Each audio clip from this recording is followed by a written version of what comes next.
Dana yang keluar saat Pilgub DKI, waktu Pilpres 2019, itu ya saya niatkan sebagai sudah bagian daripada perjuangan, bagian daripada membangun Indonesia. Dan saat kita mengambil posisi tersebut, maka kita tidak ada lagi dorongan untuk balik modal. Karena kalau berpikirnya itu investasi, kita pasti akan bagaimana nih ngembalikin modal, apalagi kalau kita pinjam. Makanya saya bilang kepada teman-teman saya pengusaha, kalau mau maju di kontestasi demokrasi, pastikan punya uang dan relakan, ikhlaskan uang itu tidak kembali. Selalu saya sampaikan itu. Dan kalau masih ingin enak-enakan, jangan jadi pejabat publik. Karena kalau mau enak, jadilah pengusaha. Karena pejabat publik, jangankan salah, bener aja bisa disalahin.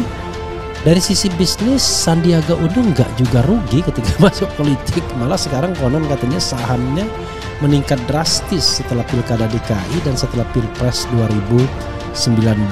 Jadi sahamnya justru menaik ya. Ada yang mengatakan ya ketika sebelumnya tinggal 2 triliun sekarang sampai sudah 12 triliun. We don't know exactly. Tapi itu informasi yang saya dapat. Tapi kita cek karena saya bukan ekonom ya.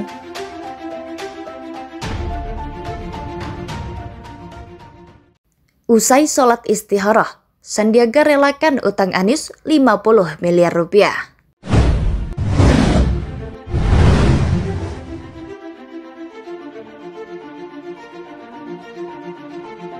Ini selesailah episode utang piutang itu ya.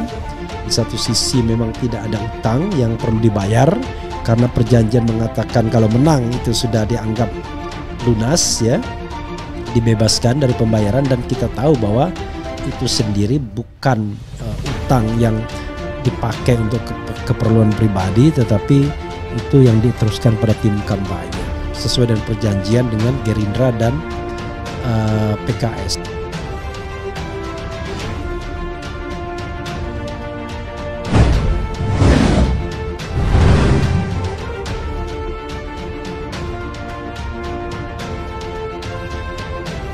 Wakil Ketua Dewan Pembina Partai Gerindra, Sandiaga Uno mengaku tak ingin melanjutkan permasalahan piutangnya dengan Anies Baswedan yang senilai 50 miliar rupiah saat maju di Pilkada DKI 2017.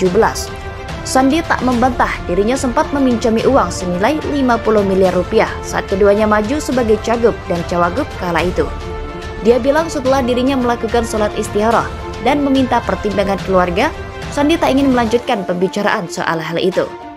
Setelah saya sholat istikharah, setelah saya menimbang konsultasi dengan keluarga, saya tidak ingin melanjutkan pembicaraan mengenai hal ini, ucap Sandi saat menghadiri Harlah Sahabat NU di Jawa Timur pada Selasa 7 Februari.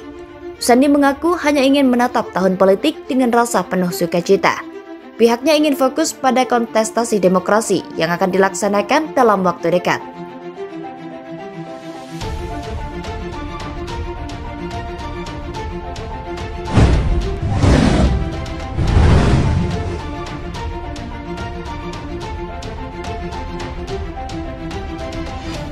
$50 miliar, saya punya keyakinan bagi seorang Anies Baswedan kecil sekali, kecuali dia mempunyai sifat ngemplang hutang. Saya tidak tahu. Konon Sandiaga Uno mengikhlaskan uang 50 miliar itu tidak dikembalikan. Tidak tahu apakah ini benar atau tidak, ini masih simpang siur dan ini bukan urusan kita sebetulnya.